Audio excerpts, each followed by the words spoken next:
So let's talk about the highest and best use of your money, how you should be investing it. Sometimes it is the traditional methods, sometimes it's doing the exact opposite of that. So if you connect with a traditional, the CFP, Certified Financial Planner, in most cases, they're going to show you ways of saving and investing that have been sort of sound and proven strategies for the last, 100 years. IRA, 401k, putting maybe something into, stocks or bonds. Maybe they'll talk to you a little bit about real estate, but very rarely do they get into the sophistication of determining if doing into a 401k is really even the best solution. A lot, most of everyone will say, well, of course you want to go your 401k. It's the best. You get the employer match. Let's say the employer match is at least 5%. They'll say you have to at least do that 5%. So you get that 100% employer match. And that could be the case.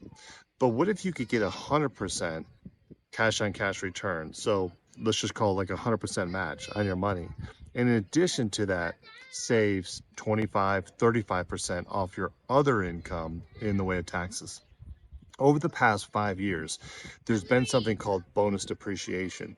And if you were a real estate professional, you could qualify basically allowing passive losses or the depreciation of your real estate.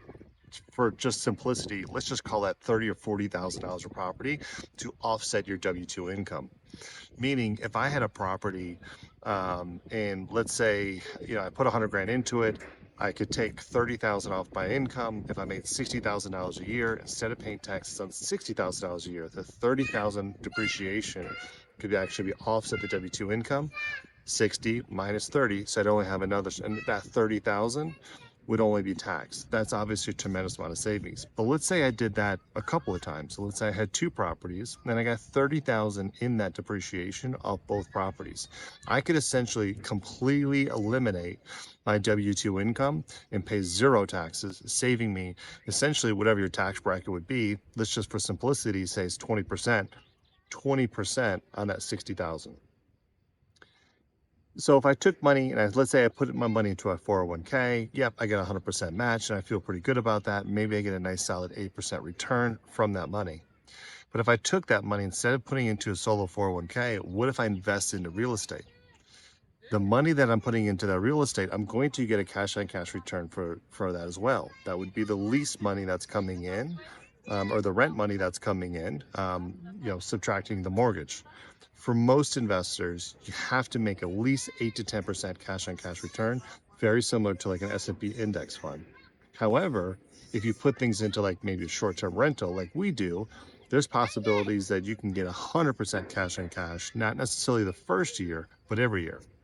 So we could have, over the last couple of years, took our money and put it into a 401k, got a 100% cash in return from our employer via the employer match. You say you're putting in 5%, they put it also in 5%, and we could have felt great about it. But in year two, they don't continue to match you. You just have that lump sum that continues to grow. However, if you'd have put it in real estate, you could be earning that 100%, 80%, or 60% cash on cash every single year for 30 years. In addition to that, though, you would also get the mortgage pay down because the mortgage is being paid down. In addition to that, you'd also get the appreciation of that particular property as that property goes up in value every single year. So like a regular, putting money into a stock fund or like a 401k, yes, of course, you get a good, nice return. We call that the rental income. But you get the other ways, the mortgage pay down and the appreciation that just supercharges your benefit. You don't get that in a you don't get that in a 401k. And then I'll leave you in the last bit, which is the tax savings. Now, these tax savings actually expired last year. There's a potential they could actually re-up them. There's a bill that's already passed the House, it's currently in the Senate. Maybe it'll pass, maybe it won't. But regardless, over the past 5 years, you could have also offset your W-2 income up to 100%. So the point is that it's not just simply about saying, oh, well, everyone saves in a 401k or everyone saves in an IRA. In some cases, you got to say, listen, I got $10,000 or I have $1,000 to invest. Where should I invest it? What's going to give me the highest return on investment going forward?